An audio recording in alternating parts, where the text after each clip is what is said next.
ಶ್ರೀ ಗಣಪತಿ ಶಾರದಾ ಗುರುಭ್ಯೋ ನಮಃ. ಉತ್ತರಂ ಯತ್ ಸಮುದ್ರಸ್ಯ ಹಿಮಾದ್ರೇಶ್ಚೈವ ದಕ್ಷಿಣಂ ವರ್ಷಂ ತದ್ಭಾರತಂ ನಾಮ ಭಾರತೀಯತ್ರ ಸಂತತಿ. ಶ್ರೋತೃಗಳಿಗೆ ಶ್ರೀ ಸ್ಕಾಂದ ಮಹಾಪುರಾಣದ 2ನೇ ವೈಷ್ಣವ ಖಂಡದ ಅಯೋಧ್ಯ ಮಹಾತ್ಮ್ಯದಲ್ಲಿ ಬೃಹಸ್ಪತಿ ಕುಂಡ, ರುಕ್ಮಿಣಿ ಕುಂಡ, ಧನಯಕ್ಷತೀರ್ಥ, ವಸಿಷ್ಠ ಕುಂಡ, ಸಾಗರ ಕುಂಡ, ಯೋಗಿನಿ ಕುಂಡ, ಊರ್ವಶಿ ಕುಂಡ, ಗೋಷಾರ್ಕ ಕುಂಡಗಳ ಮಹಾತ್ಮ್ಯ ವರ್ಣನವೆಂಬ 7ನೆಯ ಅಧ್ಯಾಯಕ್ಕೆ ಸ್ವಾಗತ. ಅಗಸ್ತ್ಯನು ಹೇಳುತ್ತಾನೆ, ಕ್ಷೀರೋದಕವೆಂದು ಹೆಸರುಗೊಂಡಿರುವ ಮತ್ತೊಂದು ತೀರ್ಥದ ವಿಷಯವನ್ನು ಹೇಳುತ್ತೇನೆ ಕೇಳು. ಅದು ಸೀತಾಕುಂಡಕ್ಕೆ ವಾಯುವ್ಯ ದಿಕ್ಕಿನಲ್ಲಿ ಸಮಸ್ತ ಪುಣ್ಯ ಗುಣಗಳಿಂದಲೂ ತುಂಬಿ ಸುಂದರವಾಗಿ ಕಂಗೊಳಿಸುತ್ತಿರುವುದು. ಪುಣ್ಯ ಸಂಗ್ರಹಕ್ಕೆ ಅದೊಂದೇ ಸ್ಥಾನವಾಗಿರುವುದು. ಅದು ಸರ್ವ ದುಃಖಗಳನ್ನು ನಾಶ ಮಾಡುವಂತಹದು. ಪೂರ್ವದಲ್ಲಿ ಅಲ್ಲಿ ದಶರಥ ರಾಜನು ಪುತ್ರಾರ್ಥವಾಗಿ ಪುತ್ರಕಾಮೇಷ್ಟಿ ಎಂಬ ಯಜ್ಞವನ್ನು ಆದರದಿಂದಲೂ ವಿಧಿವತ್ತಾಗಿಯೂ ನೆರವೇರಿಸಿದನು. ಆತನು ಆನಂದದಿಂದ ಭೂರಿ ದಕ್ಷಿಣೆಯನ್ನು ಕೊಟ್ಟು ಆ ಕ್ರತುವನ್ನು ಸಮಾಪ್ತಿಗೊಳಿಸಿದನು. ಯಜ್ಞದ ಕೊನೆಯಲ್ಲಿ ಕ್ರತುಭುಜನಾದ ಯಜ್ಞೇಶ್ವರನು ದೇಹಧಾರಿಯಾಗಿ ಆತನಿಗೆ ಕಾಣಿಸಿಕೊಂಡನು. ಆ ಯಜ್ಞೇಶ್ವರನು ಹವಿಸ್ಸಿನಿಂದ ತುಂಬಿದ ಅತ್ಯುತ್ತಮವಾದ ಚಿನ್ನದ ಪಾತ್ರೆಯೊಂದನ್ನು ಕೈಯಲ್ಲಿ ಹಿಡಿದಿದ್ದನು. ಆ ಹವಿಸ್ಸಿನಲ್ಲಿ ಉತ್ತಮವಾದ ವೈಷ್ಣವ ತೇಜಸ್ಸು ಬೆರೆತಿದ್ದಿತು. ದಶರಥ ರಾಜನು ಅದನ್ನು 4 ಪಾಲಾಗಿ ವಿಭಾಗಿಸಿ ತನ್ನ ಪತ್ನಿಯರಿಗೆ ಕೊಟ್ಟನು. ಪರಮ ದುರ್ಲಭವಾದ ಆ ಕ್ಷೀರ ಪ್ರಾಪ್ತಿಯು ಆ ಸ್ಥಳದಲ್ಲಿ ಉಂಟಾಯಿತಾದುದರಿಂದ ಆ ಸ್ಥಾನವು ಕ್ಷೀರೋದಕವೆಂದು ಪ್ರಖ್ಯಾತವೂ ಪಾಪನಾಶಕವೂ ಆಗಿ ನೀರಿನಿಂದ ಅದು ಅಭಿವ್ಯಕ್ತವಾಗಿರುವುದಲ್ಲದೆ ಉತ್ತಮವೂ ಫಲಪ್ರದವೂ ಆಗಿರುವುದು. ಧೀಮಂತನಾದ ನರನು ಇಂದ್ರಿಯ ನಿಗ್ರಹ ಮಾಡಿಕೊಂಡು ಆ ತೀರ್ಥದಲ್ಲಿ ಆದರದಿಂದ ಸ್ನಾನ ಮಾಡಿ ಇಷ್ಟಾರ್ಥಗಳೆಲ್ಲವನ್ನು ಪಡೆಯುತ್ತಾನೆಯಲ್ಲದೆ ಬಹು ಖ್ಯಾತಿವಂತರಾದ ಪುತ್ರರನ್ನು ಪಡೆಯುತ್ತಾನೆ. ಅಶ್ವೀಜ ಮಾಸದ ಶುಕ್ಲ ಪಕ್ಷದ ಏಕಾದಶಿಯ ದಿನ ವ್ರತಧಾರಿಯಾಗಿ ಅಲ್ಲಿ ವಿಧಿಪೂರ್ವಕವಾಗಿ ಸ್ನಾನ ಮಾಡಿ ತನ್ನ ಶಕ್ತಿಗೆ ತಕ್ಕಂತೆ ಬ್ರಾಹ್ಮಣನಿಗೆ ದಾನ ಮಾಡಿ ವಿಧಿವತ್ತಾಗಿ ವಿಷ್ಣುವನ್ನು ಪೂಜಿಸಿದಾತನು ಸರ್ವ ಕಾಮಗಳನ್ನು, ಪುತ್ರರನ್ನು, ವಿಧಿವತ್ತಾದ ಧರ್ಮಗಳನ್ನು ಪಡೆಯುತ್ತಾನೆ. ಕ್ಷೀರೋದಕ ಸ್ಥಾನದಿಂದ ನೈಋತ್ಯ ದಿಕ್ಕಿನಲ್ಲಿ ಬೃಹಸ್ಪತಿ ಕುಂಡವೆಂದು ಪ್ರಸಿದ್ಧವಾಗಿರುವ ತೀರ್ಥವೊಂದಿರುವುದು. ಅದು ಸರ್ವ ಪಾಪಗಳನ್ನು ಶಮನಗೊಳಿಸುವಂತಹದು, ಪುಣ್ಯಾಮೃತದ ತೆರೆಗಳಿಂದ ತುಂಬಿರುವಂತಹದು. ಪೂರ್ವದಲ್ಲಿ ದೇವತೆಗಳ ಗುರುವಾದ ಸಾಕ್ಷಾತ್ ಬೃಹಸ್ಪತಿಯು ಅಲ್ಲಿಯೇ ನಿವಾಸವನ್ನು ನಿರ್ಮಿಸಿಕೊಂಡಿದ್ದನು. ಉದಾರ ಬುದ್ಧಿಯಾದ ಬೃಹಸ್ಪತಿಯು ಆ ತೀರ್ಥದಲ್ಲಿ ವಿಧಿವತ್ತಾಗಿ ಯಜ್ಞವನ್ನು ಮಾಡಿದನು. ಆ ಕುಂಡವು ನಾನಾ ಬಗೆಯ ಮುನಿಗಣಗಳಿಂದ ರಮ್ಯವಾಗಿರುವುದು, ಬಹು ಫಲಗಳನ್ನು ಕೊಡುವುದಾಗಿರುವುದು, ಸುವರ್ಣ ಛಾಯೆಯೆಂದೊಡಗೂಡಿರುವುದು, ಪಾಪಿಗಳಿಗೆ ದುರ್ಲಭವೂ ಆಗಿರುವುದು. ಇಂದ್ರಾದಿ ದೇವತೆಗಳು ಪ್ರಯತ್ನಪೂರ್ವಕವಾಗಿ ಅಲ್ಲಿ ಸ್ನಾನ ಮಾಡಿ ಮನೋಭೀಷ್ಟ ಫಲವನ್ನು, ಉದಾರವಾದ ಸೌಂದರ್ಯವನ್ನು ಸಹ ಪಡೆದು ಸಂತೋಷ ಭರಿತರಾದರು. ಅಲ್ಲಿ ಮಾಡುವ ಸ್ನಾನದಿಂದಲೂ ದಾನದಿಂದಲೂ ನರರು ಪಾಪಗಳಿಂದ ಬಿಡುಗಡೆಯನ್ನು ಹೊಂದುತ್ತಾರೆ. ಭಾದ್ರಪದ ಶುಕ್ಲ ಪಂಚಮಿಯಲ್ಲಿ ಅಲ್ಲಿ ಯಾತ್ರೆಯು ಫಲಪ್ರದವಾಗುತ್ತದೆ. ಬೇರೆ ಕಾಲದಲ್ಲಿ ಕೂಡ ಗುರುವಾರದಲ್ಲಿ ಸ್ನಾನ ಮಾಡುವುದರಿಂದ ಬಹು ಫಲಗಳುಂಟಾಗುತ್ತವೆ. ಅಲ್ಲಿ ಬೃಹಸ್ಪತಿಯ ಮತ್ತು ವಿಷ್ಣುವಿನ ಪೂಜೆಯನ್ನು ಯಾವನು ಮಾಡುವನೋ ಅವನು ಸರ್ವ ಪಾಪಗಳಿಂದಲೂ ಬಿಡುಗಡೆ ಹೊಂದಿ ವಿಷ್ಣು ಲೋಕದಲ್ಲಿ ಆನಂದಿಸುತ್ತಾನೆ. ಯಾವನಿಗೆ ಗ್ರಹ ಗೋಚಾರದಂತೆ ಬೃಹಸ್ಪತಿ ಪೀಡೆಯುಂಟಾಗುವುದೋ ಅವನು ಇಲ್ಲಿ ಸಂಕಲ್ಪಪೂರ್ವಕವಾಗಿ ವಿಧಿಯನ್ನು ಅನುಸರಿಸಿ ಸ್ನಾನ ಮಾಡಬೇಕು. ಅಲ್ಲದೆ ಹೋಮ ಮಾಡಿ ಸುವರ್ಣದಿಂದ ನಿರ್ಮಿಸಿದ ಗುರುವಿನ ಪ್ರತಿಮೆಯನ್ನು ಪೀತಾಂಬರ ಸಮೇತವಾಗಿ ಅತಿ ಶುಚಿಯೂ ವೇದಜ್ಞನೂ ಆದ ವಿಪ್ರನಿಗೆ ನೀರಿನಲ್ಲಿ ನಿಂತುಕೊಂಡು ವಿದ್ಯುಕ್ತವಾಗಿ ದಾನ ಮಾಡಬೇಕು. ಸ್ನಾನ ಮಾಡಿ ಪೀಡಾ ಪರಿಹಾರಕ್ಕಾಗಿ ಗ್ರಹಜಾಪ್ಯ ವಿಧಾನದಿಂದ ಹೋಮವನ್ನು ಮಾಡಿಸಬೇಕು.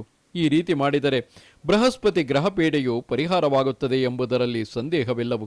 ಎಲೈ ಮುನಿಶ್ರೇಷ್ಠನೇ, ಆ ಬೃಹಸ್ಪತಿ ಕುಂಡಕ್ಕೆ ದಕ್ಷಿಣ ದಿಕ್ಕಿನಲ್ಲಿ ಉತ್ತಮವಾದ ರುಕ್ಮಿಣಿ ಕುಂಡವಿರುವುದು.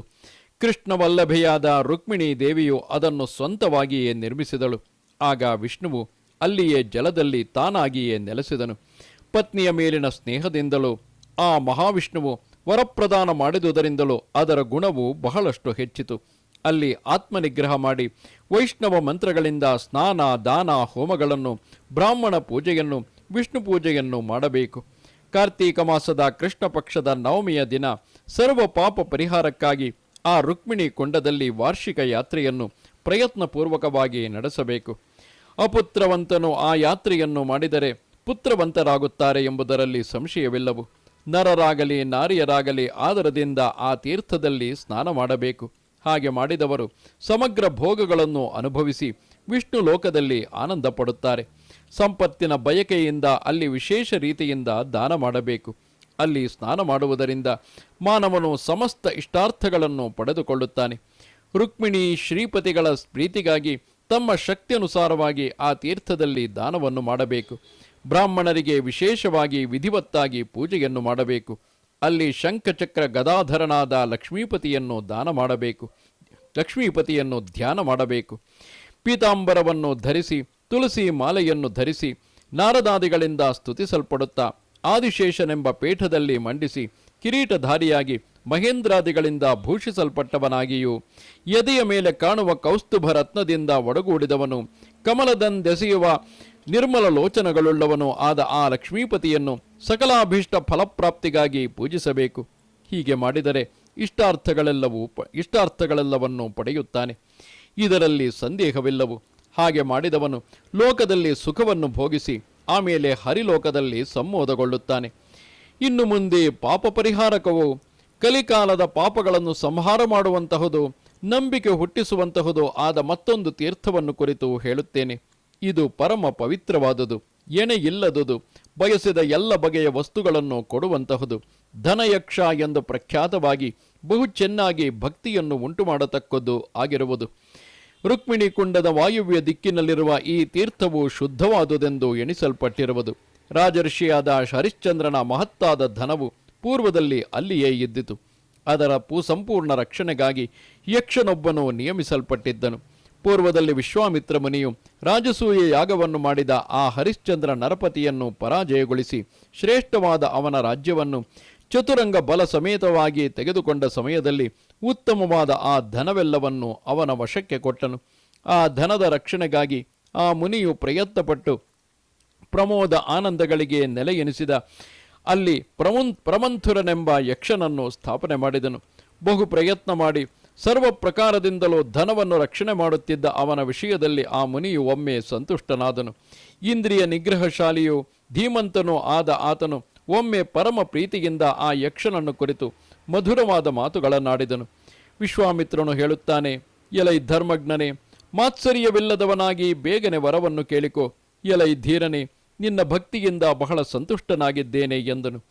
ಯಕ್ಷನು ಕೇಳುತ್ತಾನೆ, ಎಲೈ ವಿಪ್ರವರಿಯನೇ, ನಾನು ಬಯಸಿದ ವರವನ್ನು ಕೊಡುವೆಯಾದರೆ ಈ ವರವನ್ನು ಕೊಡು. ನನ್ನ ಅಂಗವು ಹರಿಶ್ಚಂದ್ರ ನೃಪತಿಯ ಶಾಪದಿಂದ ಅತಿ ದುರ್ಗಂಧವುಳ್ಳದ್ದಾಯಿತು. ಎಲೈ ಮುನೀಶ್ವರ, ಬ್ರಹ್ಮರ್ಷಿ, ಅದು ಸುಗಂಧವುಳ್ಳದ್ದಾಗುವಂತೆ ಅನುಗ್ರಹಿಸು ಎಂದು ಬೇಡಿದನು.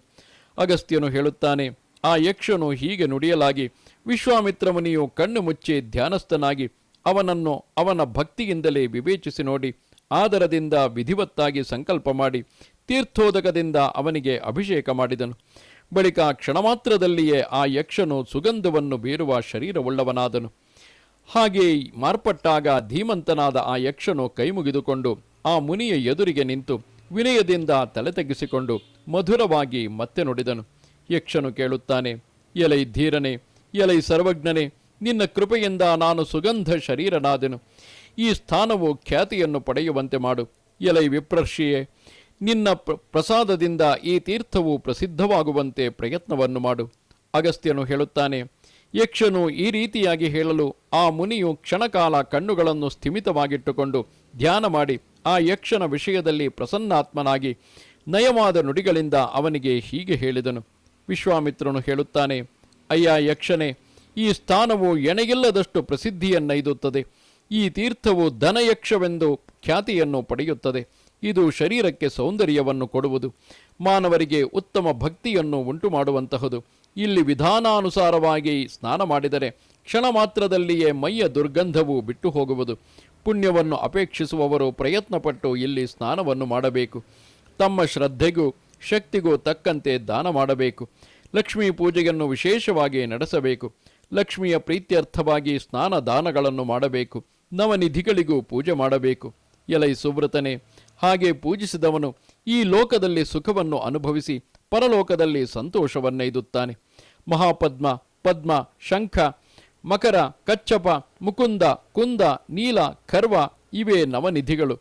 ಎಲೈ ಪಾಪರಹಿತನೇ, ಈ ಕುಂಡದಲ್ಲಿ ನವನಿಧಿಗಳ ಸಾನ್ನಿಧ್ಯವು ಉಂಟಾಗಿರುವುದು. ವಿಶೇಷವಾಗಿ ಇವುಗಳ ಪೂಜೆಯು ಬಹು ಫಲವನ್ನು ಕೊಡತಕ್ಕದಾಗಿರುವುದು. ನಿಧಿಲಕ್ಷ್ಮಿಯ ಪೂಜೆಯನ್ನು ಜಲಮಧ್ಯದಲ್ಲಿ ಮಾಡಬೇಕು. ಬಹು ವಿಧವಾದ ಅನ್ನವನ್ನು, ವಿಧ ವಿಧವಾದ ಬಟ್ಟೆಯನ್ನು ದಾನ ಮಾಡಬೇಕು. ಚಿನ್ನ ಮೊದಲಾದವನ್ನು ಶಕ್ತಿ ಇದ್ದಷ್ಟು ಕೊಡಬೇಕು. ವಿತ್ತಶಾಠ್ಯವನ್ನು ಮಾಡಬಾರದು. ಎಂದರೆ ಶಕ್ತಿಯಿದ್ದು ದಾನ ಮಾಡುವುದಕ್ಕೆ ಹಿಂಜರಿಯಬಾರದು. ಬಹುವಾಗಿ ಶ್ರಮಿಸಿ ಗುಪ್ತ ದಾನ ಮಾಡಲು ಪ್ರಯತ್ನ ಮಾಡಬೇಕು. ಫಲಗಳನ್ನು, ಚಿನ್ನವನ್ನು ವಿಶೇಷವಾಗಿ ದಾನ ಮಾಡಬೇಕು. ಕೃಷ್ಣ ಪಕ್ಷದ ಚತುರ್ದಶಿಯಲ್ಲಿ ಈ ತೀರ್ಥದ ಸ್ನಾನವು ಬಹು ಫಲಪ್ರದವಾಗುವುದು. ಆಗ ಪರಮ ಶ್ರದ್ಧೆಯಿಂದ ಸ್ನಾನ ಮಾಡಬೇಕು. ಶ್ರದ್ಧೆಯಿಂದಲೇ ಫಲವು ಅಧಿಕವಾಗುವುದು. ಮಾಘ ಮಾಸದಲ್ಲಿ ಕೃಷ್ಣ ಚತುರ್ದಶಿಯ ದಿನ ಈ ತೀರ್ಥದಲ್ಲಿ ವಾರ್ಷಿಕ ಯಾತ್ರೆಯು ನಡೆಯುತ್ತದೆ. ಆಗ ಸ್ನಾನವನ್ನು, ಪಿತೃಗಳಿಗೆ ತರ್ಪಣವನ್ನು ವಿಶೇಷವಾಗಿ ನಡೆಸಬೇಕು. ಬ್ರಹ್ಮನಿಂದ ಮೊದಲಾಗಿ ಹುಲ್ಲು ಪೊದೆಯವರೆಗೂ ಇರುವ ಜಗತ್ತೆಲ್ಲವೂ ತೃಪ್ತಿ ಹೊಂದಲಿ ಎಂದು ನುಡಿಯುತ್ತಾ ಅಪಸವ್ಯದಿಂದ ವಿಧಿವತ್ತಾಗಿ 3 ಅಂಜಲಿಗಳ ಜಲದಿಂದ ತರ್ಪಣವನ್ನು ಕೊಡಬೇಕು. ಅಯ್ಯ ಯಕ್ಷನೇ, ಹೀಗೆ ಮಾಡುವ ನರನು ಯಾವೊಂದು ಸಲವೂ ಮೋಹಗೊಳ್ಳುವುದಿಲ್ಲ. ಇಲ್ಲಿ ಸ್ನಾನ ಮಾಡಿದವನು ಸ್ವರ್ಗಕ್ಕೆ ಹೋಗುತ್ತಾನೆ. ಇಲ್ಲಿ ಸ್ನಾನ ಮಾಡಿದವನು ಸುಖಿಯೇ ಆಗುತ್ತಾನೆ. ಇಲ್ಲಿ ಸ್ನಾನ ಮಾಡಿದವನು ಮೊದಲು ನಿನ್ನ ಪೂಜೆಯನ್ನು ಮಾಡಬೇಕು. ವಿಧಿವತ್ತಾಗಿ ನಿನ್ನನ್ನು ಪೂಜಿಸುವ ಮಾನವರಿಗೆ ಪಾಪ ಕ್ಷಯ ಉಂಟಾಗುತ್ತದೆ. ಪ್ರಮಥ ರಾಜನಿಗೆ ನಮಸ್ಕಾರವೆಂಬುದು ಪೂಜೆಗೆ ಹೇಳಿರುವ ಮಂತ್ರ. ತೀರ್ಥ ಮಧ್ಯದಲ್ಲಿ ಪೂಜೆಯನ್ನು, ತೀರ್ಥ ಕಥಾ ಶ್ರವಣಾದಿಗಳನ್ನು ಮಾಡಬೇಕು. ಎಲೈ ಯಕ್ಷಣೆ, ನಿಧಿಲಕ್ಷ್ಮಿಯರ ಮತ್ತು ನಿನ್ನ ಪೂಜೆಯನ್ನು ವಿಶೇಷ ರೀತಿಯಲ್ಲಿ ಮಾಡಬೇಕು. ಯಾವ ಧೀರನು ಹೀಗೆ ಮಾಡುತ್ತಾನೆಯೋ ಅವನು ಇಷ್ಟಾರ್ಥಗಳೆಲ್ಲವನ್ನು ಪಡೆಯುತ್ತಾನೆ. ಧನಾಪೇಕ್ಷೆಯಾದ ಮಾನವನಿಗೆ ಇಲ್ಲಿ ಧನವು ದೊರೆಯುತ್ತದೆ. ಮಕ್ಕಳನ್ನು ಬಯಸುವವನು ಮಕ್ಕಳನ್ನು ಪಡೆಯುತ್ತಾನೆ. ಮೋಕ್ಷಾಪೇಕ್ಷೆಯುಳ್ಳವನು ಮೋಕ್ಷವನ್ನು ಪಡೆಯುತ್ತಾನೆ. ಆದುದರಿಂದ ಇಲ್ಲಿ ಯಾವುದು ತಾನೇ ಪಡೆಯಲರಿದಾಗಿರುವುದು. ಅಯ್ಯ ಯಕ್ಷನೇ, ಯಾವ ನರನು ಮೋಹದಿಂದ ಇಲ್ಲಿ ಸ್ನಾನ ಮಾಡುವುದಿಲ್ಲವೋ ಅವನಿಗೆ 1 ಸಂವತ್ಸರ ಕಾಲದಲ್ಲಿ ಲಭಿಸಿರುವ ಪುಣ್ಯವನ್ನು ನೀನು ತೆಗೆದುಕೊಳ್ಳುವೆ. ಎಲೈ ಮುನಿಯೇ, ಆ ವಿಶ್ವಾಮಿತ್ರನು ಹೀಗೆ ಯಕ್ಷನಿಗೆ ವರಗಳನ್ನು ಕೊಟ್ಟು ಅಂತರ್ಧಾನವನ್ನು ಹೊಂದಿದನು. ಆಗಿನಿಂದ ಆ ಸ್ಥಾನವು ಪರಮಖ್ಯಾತಿಯನ್ನು ಪಡೆಯಿತು. ಆ ತೀರ್ಥದ ಭೂಮಿಯೆಲ್ಲವೂ ಸ್ವರ್ಣದಿಂದ ನಿರ್ಮಿತವಾಗಿ ದಿವ್ಯ ರತ್ನ ಸಮೂಹಗಳಿಂದ ಖಚಿತವಾಗಿ ಎಲ್ಲ ಕಡೆಯಲ್ಲಿಯೂ ಬಹು ಸೊಗಸಾಗಿರುವುದು. ಎಲೈ ವಿದ್ವಾಂಸನೇ, ಈ ರೀತಿ ಯಾವನು ಅಲ್ಲಿ ಯಾತ್ರೆ ಮಾಡುವನೋ ಅವನು ಪರಮ ಗತಿಯನ್ನೈದುತ್ತಾನೆ. ಎಲೈ ದ್ವಿಜನೆ, ಧನಯಕ್ಷ ತೀರ್ಥದಿಂದ ಉತ್ತರ ದಿಕ್ಕಿನಲ್ಲಿ ವಸಿಷ್ಠ ಕುಂಡವಿರುವುದು. ಅದು ಸದಾ ಕಾಲದಲ್ಲಿಯೂ ಸರ್ವ ಪಾಪಹರವೆಂದು ಪ್ರಸಿದ್ಧವಾಗಿರುವುದು. ನಿರ್ಮಲ ವ್ರತೆಯಾದ ಅರುಂಧತಿಯು ಸದಾಕಾಲವು ಯಾರನ್ನು ಅನುವರ್ತಿಸಿಕೊಂಡಿರುವಳೋ ಅಂಥ ತಪೋನಿಧಿಯಾದ ವಸಿಷ್ಠನಿಗೆ ಅದು ಸದಾ ನಿವಾಸ ಸ್ಥಾನವೆನಿಸಿರುವುದು. ಇಲ್ಲಿ ಯಾವನು ಆಲಸ್ಯವಿಲ್ಲದೆ ಇಂದ್ರಿಯ ನಿಗ್ರಹ ಮಾಡಿಕೊಂಡು ಶ್ರದ್ಧಾವಂತನಾಗಿ ವಿಶೇಷವಾಗಿ ಸ್ನಾನವನ್ನು ಮಾಡುವನೋ ಆ ಧೀಮಂತನ ಪುಣ್ಯವು ಅತ್ಯುತ್ತಮವಾಗುವುದು. ಅಲ್ಲಿಯೇ ವಾಮದೇವನ ಸನ್ನಿಧಿಯೂ ಇರುವುದು. ಎಲೈ ಅನಘನೆ, ಆ ವಸಿಷ್ಠ ವಾಮದೇವರನ್ನು ಪ್ರಯತ್ನಪೂರ್ವಕವಾಗಿ ಪೂಜಿಸಬೇಕು. ಪತಿವ್ರತೆಯಾದ ಅರುಂಧತಿಯನ್ನು ವಿಶೇಷ ರೀತಿಯಿಂದ ಪೂಜಿಸಬೇಕು. ವಿಧಿಪೂರ್ವಕವಾಗಿ ಸ್ನಾನ ಮಾಡಬೇಕು. ಶಕ್ತಿಯಿದ್ದಷ್ಟು ಚೆನ್ನಾಗಿ ದಾನ ಮಾಡಬೇಕು. ಹೀಗೆ ಮಾಡುವುದರಿಂದ ಇಷ್ಟಾರ್ಥಗಳು ಕೈಗೂಡುವವು. ಆ ವಿಷಯದಲ್ಲಿ ಸಂಶಯವಿಲ್ಲವು. ಅಲ್ಲಿ ಯಾವನು ಸ್ನಾನ ಮಾಡುವನೋ ಅವನು ವಸಿಷ್ಠನಿಗೆ ಸಮಾನನಾಗುತ್ತಾನೆ. ಭಾದ್ರಪದ ಮಾಸದ ಶುಕ್ಲ ಪಕ್ಷದ ಪಂಚಮಿಯ ದಿನ ಮಾನವನು ವ್ರತಸ್ಥನಾಗಿ ವಿಧಿಪೂರ್ವಕವಾಗಿ ಈ ತೀರ್ಥದಲ್ಲಿ ವಾರ್ಷಿಕ ಯಾತ್ರೆಯನ್ನು ಮಾಡಬೇಕು. ಇಲ್ಲಿ ಪ್ರಯತ್ನಪೂರ್ವಕವಾಗಿ ಶ್ರದ್ಧೆಯಿಂದ ವಿಷ್ಣು ಪೂಜೆಯನ್ನು ಮಾಡಬೇಕು. ಹಾಗೆ ಪೂಜಿಸಿದವನು ಸರ್ವ ಪಾಪಗಳಿಂದಲೂ ಬಿಡುಗಡೆ ಹೊಂದಿ ಶುದ್ಧಾತ್ಮನಾಗಿ ವಿಷ್ಣು ಲೋಕದಲ್ಲಿ ಶ್ರೇಷ್ಠನೆನಿಸುತ್ತಾನೆ. ಎಲೈ ವಿಪ್ರೇಂದ್ರನೇ, ವಸಿಷ್ಠ ಕುಂಡಕ್ಕೆ ಪಶ್ಚಿಮ ದಿಕ್ಕಿನಲ್ಲಿ ಸರ್ವಕಾಮ ಫಲಸಿದ್ಧಿಯನ್ನು ಉಂಟು ಮಾಡುವ ಸಾಗರ ಕುಂಡವೆಂಬ ಪ್ರಖ್ಯಾತ ತೀರ್ಥವಿರುವುದು. ಅಲ್ಲಿ ಸ್ನಾನ ಮಾಡುವುದರಿಂದಲೂ ದಾನ ಮಾಡುವುದರಿಂದಲೂ ಸಕಲ ಇಷ್ಟಾರ್ಥಗಳನ್ನು ಪಡೆಯಬಹುದು. ಹುಣ್ಣಿಮೆಯ ದಿನದ ಸಮುದ್ರ ಸ್ನಾನದಿಂದ ಯಾವ ಪುಣ್ಯವು ದೊರೆಯುವುದೋ ಅಕ್ಷಯವಾದ ಆ ಪುಣ್ಯವನ್ನು ಇಲ್ಲಿ ಪರ್ವಕಾಲದಲ್ಲಿ ಸ್ನಾನ ಮಾಡಿದ ನರನು ಪಡೆಯುತ್ತಾನೆ. ಆದುದರಿಂದ ಪುತ್ರಾಪೇಕ್ಷೆಯುಳ್ಳವನು ಇಲ್ಲಿ ವಿಧಿಪೂರ್ವಕವಾಗಿ ಸ್ನಾನ ಮಾಡಬೇಕು. ಅಶ್ವೀಜ ಮಾಸದ ಪೌರ್ಣಿಮೆಯಲ್ಲಾದರೆ ಇಲ್ಲಿ ವಿಶೇಷವಾಗಿ ಸ್ನಾನವನ್ನು ಮಾಡಬೇಕು. ಹೀಗೆ ಮಾಡುವ ವಿದ್ವಾಂಸನು ಸರ್ವ ಪಾಪಗಳಿಂದಲೂ ಬಿಡುಗಡೆ ಹೊಂದುತ್ತಾನೆ. ಇಲ್ಲಿ ಸ್ನಾನ ಮಾಡಿ ಯಥಾಶಕ್ತಿ ದಾನ ಮಾಡಿದರೆ ಆ ಫಲದಿಂದ ಮಾನವನು ಸ್ವರ್ಗವನ್ನೈದುತ್ತಾನೆ. ಸಾಗರ ಕುಂಡದ ನೈಋತ್ಯ ಭಾಗದಲ್ಲಿ ಉತ್ತಮವಾದ ಯೋಗಿನಿ ಕುಂಡವಿರುವುದು. ಅಲ್ಲಿಯ ಜಲದಲ್ಲಿ 64 ಯೋಗಿನಿಯರು ನೆಲೆಸಿರುವರು. ಆ ಯೋಗಿನಿಯರು ಪುರುಷರಿಗೆ ಸರ್ವಾರ್ಥ ಸಿದ್ಧಿಯನ್ನು ಉಂಟು ಮಾಡಿಕೊಡುವರು. ವಿಶೇಷವಾಗಿ ಸ್ತ್ರೀಯರಿಗೂ ಬಹುಶ್ರೇಷ್ಠವಾದ ಸಿದ್ಧಿಯನ್ನು ಕೊಡುವರು. ಅವರೆಲ್ಲರೂ ಬಯಸಿದ ಫಲಗಳೆಲ್ಲವನ್ನೂ ನೀಡುವರು. ಅಶ್ವೀಜ ಮಾಸದ ಶುಕ್ಲ ಪಕ್ಷದ ಅಷ್ಟಮಿಯ ದಿನ ಯೋಗಿನಿಯರ ಪ್ರೀತಿಗಾಗಿ ನರರು ಪ್ರಯತ್ನಪೂರ್ವಕವಾಗಿ ವಿಶೇಷ ರೀತಿಯಿಂದ ಆ ತೀರ್ಥದಲ್ಲಿ ಸ್ನಾನ ಮಾಡಬೇಕು. ಅಲ್ಲಿಯ ಸ್ನಾನ ದಾನ ಎಲ್ಲವೂ ಸಫಲತೆಯನ್ನೈದುತ್ತದೆ. ಯಕ್ಷಿಣಿಯೇ ಮೊದಲಾದವರು, ಸಿದ್ಧರೇ ಮೊದಲಾದವರು ಇದರಲ್ಲಿ ನೆಲೆಸಿರುವರು ಎಂಬುದರಲ್ಲಿ ಸಂಶಯವಿಲ್ಲವು. ಯೋಗಿನಿ ಕುಂಡಕ್ಕೆ ಪೂರ್ವ ದಿಕ್ಕಿನಲ್ಲಿ ಉತ್ತಮವಾದ ಊರ್ವಶಿ ಕುಂಡವಿರುವುದು. ಅಲ್ಲಿ ಸ್ನಾನ ಮಾಡುವುದರಿಂದ ನರನು ಸ್ವರ್ಗದಲ್ಲಿ ಊರ್ವಶಿಯ ಸಂಪರ್ಕವನ್ನು ಪಡೆಯುತ್ತಾನೆ. ಪೂರ್ವದಲ್ಲಿ ಧೀರನು ತಪೋಧನನು ಆದ ರೈಭ್ಯನೆಂಬ ಮುನಿಯು ನಿರಾಹಾರನಾಗಿ ಇಂದ್ರಿಯಗಳನ್ನು ಜಯಿಸಿ ಹಿಮವತ್ ಪರ್ವತದ ಪಾರ್ಶ್ವದಲ್ಲಿ ಸಂಚರಿಸುತ್ತಿದ್ದನು. ವಿಪುಲವಾದ ಅವನ ತಪಸ್ಸನ್ನು ಕಂಡು ಸುರಪತಿಯು ಭೀತನಾಗಿ ಆ ತಪಸ್ಸಿಗೆ ವಿಘ್ನವನ್ನು ಉಂಟುಮಾಡಲೋಸುಗ ಊರ್ವಶಿಯನ್ನು ಆದರದಿಂದ ಕಳುಹಿಸಿಕೊಟ್ಟನು. ಅವನಿಂದ ಕಳುಹಿಸಲ್ಪಟ್ಟ ಆ ಗಜಗಾಮಿನಿಯು ಹಿಮವತ್ ಪರ್ವತದ ಪಾರ್ಶ್ವಕ್ಕೆ ಬಂದು ಉತ್ತಮವಾದ ಆ ರೈಭ್ಯಾಶ್ರಮಕ್ಕೆ ಬಂದು ನೆಲೆಸಿದಳು. ಆಗ ಆ ಆಶ್ರಮದಲ್ಲೆಲ್ಲ ಹೂ ಬಿಟ್ಟ ಕಾಡು ಬಳ್ಳಿಗಳ ಮಂಟಪಗಳಿದ್ದವು. ಹಕ್ಕಿಗಳು ಮಂಜುಳವಾಗಿ ಧ್ವನಿ ಮಾಡುತ್ತಿದ್ದವು. ಕಿನ್ನರಿಯರು ವಿನೋದಕ್ಕಾಗಿ ಸಂಗೀತ ಹಾಡುತ್ತಿರಲು ಅದನ್ನು ಕೇಳಿ ಅಂಗಗಳನ್ನು ಚಲಿಸದೆ ಜಿಂಕೆಗಳು ಸ್ಥಿಮಿತವಾಗಿ ನಿಂತಿರುತ್ತಿದ್ದವು. ಪುನ್ನಾಗ, ಕೇಶರ, ಅಶೋಕ ಮೊದಲಾದ ಹೂಗಳ ಕೇಸರಗಳು ಉದುರಿಬಿದ್ದು ಎಲ್ಲೆಡೆಯೂ ಪಿಂಜರ ಅಂದರೆ ಹಳದಿ ಮಿಶ್ರವಾದ ಕೆಂಪು ವರ್ಣವಾಗಿ ಶೋಭಿಸುತ್ತಾ ಬ್ರಹ್ಮನು ಸೃಜಿಸಿದ ಎರಡನೆಯ ಕಾಂಚನಗಿರಿಯೋ ಎಂಬಂತೆ ತೋರುತ್ತಿದ್ದಿತು. ಅಂತಹ ಆಶ್ರಮ ಪ್ರದೇಶದಲ್ಲಿ ಮಹತ್ತರವಾದ ಅಸಾಮಾನ್ಯ ಲಾವಣ್ಯಾಮೃತದ ವಾಹಿನಿ ಎನಿಸಿದ ಆ ಊರ್ವಶಿಯು ಕುಸುಮ ಬಾಣನಾದ ಮನ್ಮಥನ ಕಾಂತಿ ಸರ್ವಸ್ವವು ತುಂಬಿದ ಹೂವಂಬಿನ ಊರೆಯಂತೆ ಬೆಳಗುತ್ತಿದ್ದಳು. ಅಂಗಪ್ರಭೆಯ ಹೊಂಬಣ್ಣದಿಂದೆಸೆಯುತ್ತಾ ಬಿಳಿ ಮುತ್ತುಗಳಿಂದ ಶೋಭಿತಳಾಗಿ ತರುಣತೆಗೊಪ್ಪುವ ಮನೋಹರತೆಯಿಂದೊಡಗೂಡಿದ ತಾರುಣ್ಯದಿಂದಲೇ ಆ ಸುಂದರಿಯು ಭೂಷಿತಳಾಗಿದ್ದಳು. ಅವಳು ಅಡ್ಡ ಹರಿಯುವ ಕಡೆಗಣ್ಣೋಟಗಳ ತೆರೆಗಳ ಬಿಳುಪಿನಿಂದ ತನ್ನ ಕೆಂದುಟಿಗಳನ್ನು ಹೊಸ ಚಿಗುರಿನ ಬಣ್ಣವುಳ್ಳವನ್ನಾಗಿ ಮಾಡುತ್ತಿದ್ದಳು. ಜೇಂಕರಿಸಿದ ದುಂಬಿಗಳು ತುಂಬಿದ ಮಾವಿನ ಹೂಗೊಂಚಲನ್ನು ಇಳಿಯ ಬೀಳುವಂತೆ ಕಿವಿಗೆ ಸಿಕ್ಕಿಸಿಕೊಂಡು ಅಮೃತ ಗರ್ಭದಲ್ಲಿ ಉದ್ಭವಿಸಿದ ಪಾರಿಜಾತ ಲತೆಯಂತೆ ಶೋಭಿಸುತ್ತಿದ್ದಳು. ಬಡ ನಡುವು, ಬೃಹನ್ನಿತಂಬವು, ಬಣ್ಣದಿಂದಲೇ ಎದ್ದು ಕಾಣುವ ಮೊಲೆಗಳು ಉಳ್ಳವಳಾದ ಆ ಊರ್ವಶಿಯು ಕುಸುಮ ಬಾಣನಾದ ಮನ್ಮಥನ ಮಸದ ಬಾಣದ ಶಕ್ತಿಯಂತೆ ಪ್ರಕಾಶಿಸುತ್ತಿದ್ದಳು. ಬೆಂಕಿಯಿಂದ ಸುಟ್ಟುರಿದ ಮನೋಭವನಾದ ಮನ್ಮಥನಿಂದ ಮುಕ್ಕಣ್ಣನನ್ನು ವಂಚಿಸುವುದಕ್ಕಾಗಿ ಕಲ್ಪಿಸಿಕೊಂಡಿರುವ ಸ್ತ್ರೀ ರೂಪವೋ ಎಂಬಂತೆ ತೋರುತ್ತಾ ಆಶ್ರಮದ ಲತಾಪುಷ್ಪಗಳಿಂದ ಒಡ್ಯಾಣ ಕುಂಡಲಗಳನ್ನು ಮಾಡಿ ಅಲಂಕರಿಸಿಕೊಂಡಿದ್ದ ಆಯತ ಲೋಚನೆಯಾದ ಆ ಊರ್ವಶಿಯನ್ನು ಆ ಮುನಿಯು ಆಶ್ರಮದಲ್ಲಿ ಕಂಡನು. ಆ ವಿಶಾಲಾಕ್ಷಿಯನ್ನು ಕಂಡು ಆ ಮುನಿಯ ಇಂದ್ರಿಯಗಳು ಕಲಕಿ ಹೋದಂತಾದವು. ಆಗ ಅವನು ರೋಷದಿಂದ ಸಂತಪ್ತನಾದನು. ಕೋಪದಿಂದ ಉರಿಯುತ್ತಾ ಅವಳಿಗೆ ಈ ರೀತಿಯಾಗಿ ಶಾಪವನ್ನು ಕೊಟ್ಟನು. ರೈಭ್ಯನು ಹೇಳುತ್ತಾನೆ, ಎಲೆ ಊರ್ವಶಿ, ಸೌಂದರ್ಯದಿಂದ ಗರ್ವಿತೆಯಾಗಿ ತಪಸ್ಸಿಗೆ ವಿಘ್ನ ಮಾಡಬೇಕೆಂದು ನನ್ನ ಬಳಿಗೆ ಬಂದವಳಾದುದರಿಂದ ನೀನು ಬೇಗನೆಯೇ ಕುರೂಪಿಣಿಯಾಗಿ ಹೋಗು. ಅಗಸ್ತ್ಯನು ಹೇಳುತ್ತಾನೆ, ಕೋಪಗೊಂಡ ಆ ಮುನಿಯಿಂದ ಹೀಗೆ ಶಪಿಸಲ್ಪಟ್ಟ ಶುಭೇಕ್ಷಣೆಯಾದ ಆ ಊರ್ವಶಿಯು ವಿನಯದಿಂದ ತಗ್ಗಿ ಕೈ ಮುಗಿದುಕೊಂಡು ಆದರದಿಂದ ನುಡಿದಳು. ಊರ್ವಶಿಯು ಹೇಳುತ್ತಾಳೆ, ಎಲೆ ಋಷಿಯೇ, ನಾನು ಪರಾಧೀನೆ, ಆದುದರಿಂದ ನನ್ನಲ್ಲಿ ಪ್ರಸನ್ನನಾಗು. ವೃತದಲ್ಲಿ ನಿಯತನಾದ ನಿನ್ನ ಶಾಪಕ್ಕೆ ಬಿಡುಗಡೆಯುಂಟಾಗುವುದು ಹೇಗೆ? ರೈಭ್ಯನು ಹೇಳುತ್ತಾನೆ, ಅಯೋಧ್ಯೆಯಲ್ಲಿ ಮಹತ್ತಾದುದು ಪರಮ ಪಾವನವಾದುದು ಆದ ಒಂದು ತೀರ್ಥವಿರುವುದು. ನೀನು ಅಲ್ಲಿಗೆ ಹೋಗಿ ಸ್ನಾನ ಮಾಡು, ಪರಮ ಸೌಂದರ್ಯವನ್ನು ಪಡೆಯುತ್ತೀಯೇ. ಆ ತೀರ್ಥವು ನಿನ್ನ ಹೆಸರಿನಿಂದಲೇ ವಿಖ್ಯಾತಿಯನ್ನೈದುತ್ತದೆ, ಇದು ದಿಟವು ಎಂದನು. ಅಗಸ್ತ್ಯನು ಹೇಳುತ್ತಾನೆ, ಅದೇ ರೀತಿ ಅವಳು ಆ ಬ್ರಾಹ್ಮಣನ ಮಾತಿನಂತೆ ಆದರದಿಂದ ಎಲ್ಲವನ್ನೂ ಮಾಡಿದಳು. ಒಡನೆಯೇ ಅವಳು ಸುಂದರಿಯಾದಳು.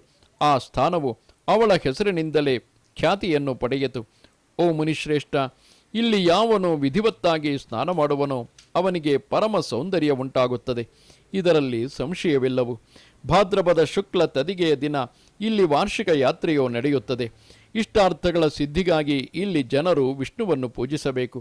ಹೀಗೆ ಪೂಜಿಸುವ ವಿದ್ವಾಂಸನಾದ ನರನು ಸದಾ ಕಾಲವೂ ವಿಷ್ಣುಲೋಕದಲ್ಲಿ ವಾಸ ಮಾಡುತ್ತಾನೆ. ನರನೇ ಆಗಲಿ ನಾರಿಯೇ ಆಗಲಿ ತಮ್ಮ ತಮ್ಮ ಇಷ್ಟಾರ್ಥಗಳನ್ನು ಪಡೆಯುತ್ತಾರೆ.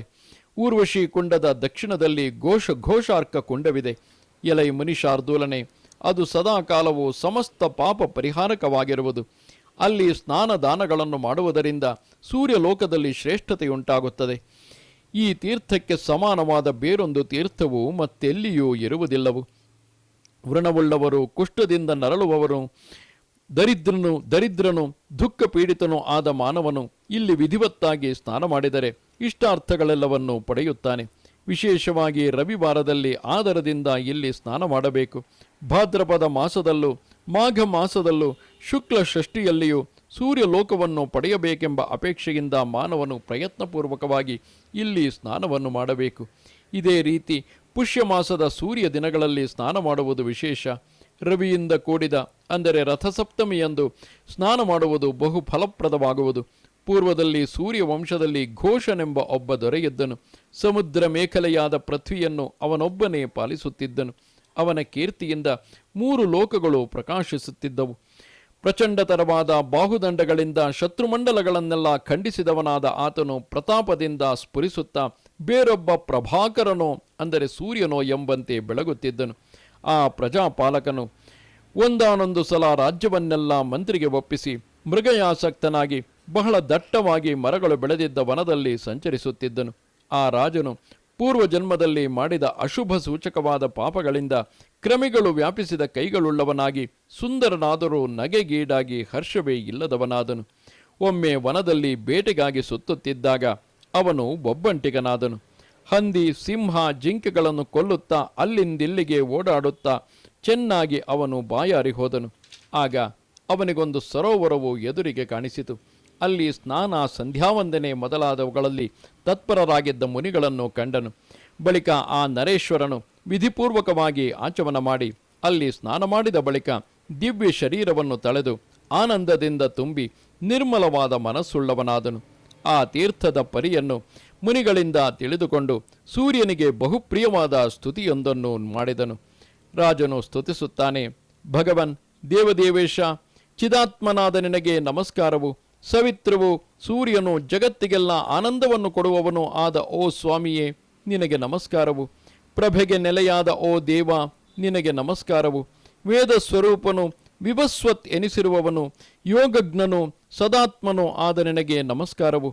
ಪರನು, ಪರಮೇಶ್ವರನು, 3 ಲೋಕದ ಕತ್ತಲೆಯನ್ನು ನೀಗುವವನು, ಚಿಂತಿಸಲರಿದಾದವನು ಆಗಿರುವ ಓ ಭಾಸ್ಕರ, ನಿನ್ನ ತೇಜಸ್ಸಿಗೆ ನಮಸ್ಕಾರವು.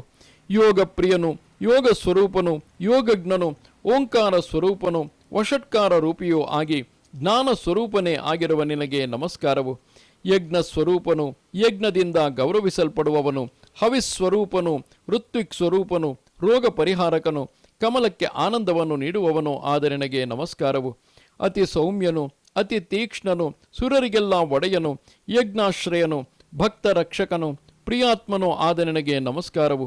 ಸರ್ವಕಾಲದಲ್ಲಿಯೂ ಪ್ರಕಾಶಿಸುತ್ತಿರುವವನು, ಸದಾಕಾಲವೂ ಲೋಕಗಳಿಗೆ ಹಿತವನ್ನು ಉಂಟುಮಾಡುತ್ತಿರುವವನು ಆದ ಓ ದೇವ, ಭಕ್ತಿಯಿಂದ ಪ್ರಣಾಮ ಮಾಡುತ್ತಿರುವ ನನ್ನಲ್ಲಿ ಪ್ರಸನ್ನನಾಗು. ಅಗಸ್ತ್ಯನು ಹೇಳುತ್ತಾನೆ, ಹೀಗೆ ಸ್ತೋತ್ರ ಮಾಡುತ್ತಿದ್ದ ಭಕ್ತನಾದ ಆ ರಾಜನಿಗೆ ರವಿಯು ಪ್ರಸನ್ನನಾಗಿ ಪ್ರಿಯವನ್ನು ಉಂಟು ಮಾಡಬೇಕೆಂದು ಕೂಡಲೇ ಪ್ರತ್ಯಕ್ಷವಾಗಿ ಕಾಣಿಸಿಕೊಂಡನು. ವಿನಯ ಗೌರವಗಳಿಂದ ತಲೆ ತಗ್ಗಿಸಿ ನಿಂತ ಆ ದೊರೆಯನ್ನು ಕುರಿತು ಮಧುರವಾದ ಮಾತುಗಳನ್ನಾಡಿದನು. ರವಿಯು ಹೇಳುತ್ತಾನೆ, ರಾಜೇಂದ್ರ, ವರವನ್ನು ಕೇಳಿಕೊ. ನಾನು ಪ್ರಸನ್ನನಾಗಿ ನಿನ್ನೆದುರಿಗೆ ಬಂದಿದ್ದೇನೆ. ನಿನ್ನ ಮನಸ್ಸಿಗೆ ಯಾವ ವರವು ಇಷ್ಟವಾಗಿ ಬೇಕೆನ್ನಿಸಿದೆಯೋ ಆ ವರವನ್ನು ಬೇಡು, ಕೊಡುತ್ತೇನೆ ಎಂದನು. ರಾಜನು ಹೇಳುತ್ತಾನೆ, ಎಲೈ ಭಗವಂತನೇ, ಭಾಸ್ಕರ, ಅನಂತವಾದ ನೀನು ನನಗೆ ವರವನ್ನು ಕೊಡುವೆಯಾದರೆ ನನ್ನ ಹೆಸರಿನಿಂದ ಮೂರ್ತಿ ಸ್ವರೂಪವನ್ನು ತಾಳಿ ನೀನು ಸದಾಕಾಲದಲ್ಲಿಯೂ ಇಲ್ಲಿಯೇ ನೆಲೆಸಿರು. ರವಿಯು ಹೇಳುತ್ತಾನೆ, ಎಲೈ ಮನುಜೇಂದ್ರನೇ, ಹಾಗೆಯೇ ಆಗಲಿ. ನಿನ್ನ ವಾಂಛೆಯು ಮನೋಹರವಾಗಿದೆ. ನಿನ್ನಿಂದ ಸ್ತುತಿಸಲ್ಪಟ್ಟ ನನ್ನ ಈ ಸ್ತೋತ್ರವನ್ನು ಯಾವ ಮಾನವರು ಪಠಿಸುತ್ತಾರೆಯೋ ಅವರ ವಿಷಯದಲ್ಲಿ ನಾನು ಸಂತುಷ್ಟನಾಗಿ ಸರ್ವ ಕಾಮಗಳನ್ನು ಕೈಗೂಡಿಸಿಕೊಡುತ್ತೇನೆ. ಈ ಸ್ಥಾನವು ನಿನ್ನ ಹೆಸರಿನಿಂದ ಭೂಮಿಯಲ್ಲಿ ಬಹು ಪ್ರಖ್ಯಾತಿಯನ್ನು ಪಡೆಯುತ್ತದೆ. ಇಲ್ಲಿ ಯಾವನು ಸ್ನಾನ ಮಾಡುವನೋ ಅವನು ಇಷ್ಟಾರ್ಥಗಳೆಲ್ಲವನ್ನು ಪಡೆಯುತ್ತಾನೆ. ಅಯ್ಯ ರಾಜನೇ, ನನ್ನ ಭಕ್ತನಾದವನು ಸದಾ ಇಲ್ಲಿ ಸ್ನಾನ ಮಾಡತಕ್ಕದ್ದು. ಈ ಹಾಗೆ ಸ್ನಾನ ಮಾಡಿದವನು ಯಾವ ಇಷ್ಟಾರ್ಥವನ್ನು ಬಯಸುವನೋ ಆಯಾ ಇಷ್ಟಾರ್ಥವನ್ನು ಪಡೆಯುತ್ತಾನೆ. ಅಗಸ್ತ್ಯನು ಹೇಳುತ್ತಾನೆ, ಸೂರ್ಯದೇವನು ಈ ರೀತಿ ಪರಮ ಕೃಪೆಯಿಂದ ಕೂಡಿದವನಾಗಿ ಆ ರಾಜನಿಗೆ ವರವನ್ನು ಕೊಟ್ಟು ಪ್ರಭೆಯ ರಚ್ಚಿ ಬೆಳಗುತ್ತಾ ಅಂತರ್ಧಾನವನ್ನು ಹೊಂದಿದನು. ಆ ರಾಜನು ಭಾಸ್ಕರನ ದೇಹದಿಂದ ಉದ್ಭವಿಸಿ ಬಂದ ಅನುತ್ತಮವಾದ ರವಿಮೂರ್ತಿಯನ್ನು ಅಲ್ಲಿ ಸ್ಥಾಪನೆ ಮಾಡಿ ತಾನೇ ಪೂಜೆ ಮಾಡಿದನು. ಘೋಷಾರ್ಕ ಕುಂಡವು ಅವನ ಹೆಸರಿನಿಂದ ಅಲ್ಲಿ ಖ್ಯಾತಿಯನ್ನು ಪಡೆಯಿತು. ಅಲ್ಲಿ ಸ್ನಾನ ಮಾಡಿದ ಮಾನವನು ಸದಾ ಸೂರ್ಯಲೋಕದಲ್ಲಿ ವಾಸ ಮಾಡುತ್ತಾನೆ. ಈ ಪ್ರಕಾರವಾಗಿ ಯಾವಾತನು ಅಮೃತಮಯವಾದ ಆ ಕುಂಡದಲ್ಲಿ ಮೊದಲು ಸ್ನಾನ ಮಾಡಿ ಮನೋಹರವಾದ ವಿಧಾನಗಳಿಂದ ಆದಿತ್ಯ ಮೂರ್ತಿಯನ್ನು ನಿರ್ಮಲವಾಗಿರುವ ಮನಸ್ಸಿನಿಂದಲೂ ಪರಮ ಭಕ್ತಿಯಿಂದಲೂ ಆದರದಿಂದ ಪೂಜಿಸುವನೋ ಅವನು ಎಲ್ಲ ಕಡೆಯಲ್ಲಿಯೂ ಹರಡಿದ ವಿಮಲವಾದ ಕೀರ್ತಿಯುಳ್ಳವನಾಗಿ ಸೂರ್ಯಲೋಕದಲ್ಲಿ ವಾಸ ಮಾಡುತ್ತಾನೆ. ಇಲ್ಲಿಗೆ 81,000 ಶ್ಲೋಕಗಳ ಸಂಹಿತೆಯೆಂದು ಪ್ರಸಿದ್ಧವಾದ ಶ್ರೀ ಸ್ಕಾಂದ ಮಹಾಪುರಾಣದ 2ನೇ ವೈಷ್ಣವ ಖಂಡದ ಅಯೋಧ್ಯ ಮಹಾತ್ಮ್ಯದಲ್ಲಿ ಬೃಹಸ್ಪತಿ ಕುಂಡ, ರುಕ್ಮಿಣಿ ಕುಂಡ, ಧನಯಕ್ಷ ತೀರ್ಥ, ವಸಿಷ್ಠ ಕುಂಡ, ಸಾಗರ ಕುಂಡ, ಯೋಗಿನಿ ಕುಂಡ, ಊರ್ವಶಿ ಕುಂಡ, ಘೋಷಾರ್ಕ ಕುಂಡ ಮಹಾತ್ಮ್ಯ ವರ್ಣನವೆಂಬ 7ನೆಯ ಅಧ್ಯಾಯವು ಮುಗಿದುದು. ನಮಸ್ತೆ ಶಾರದೆ ದೇವಿ ಕಾಶ್ಮೀರ ಪುರವಾಸಿನಿ ತ್ವಾಮಹಂ ಪ್ರಾರ್ಥೆಯೇ ನಿತ್ಯಂ ವಿದ್ಯಾದಾನಂಚ ದೇಹಿಮೆ. ನಮಸ್ಕಾರ.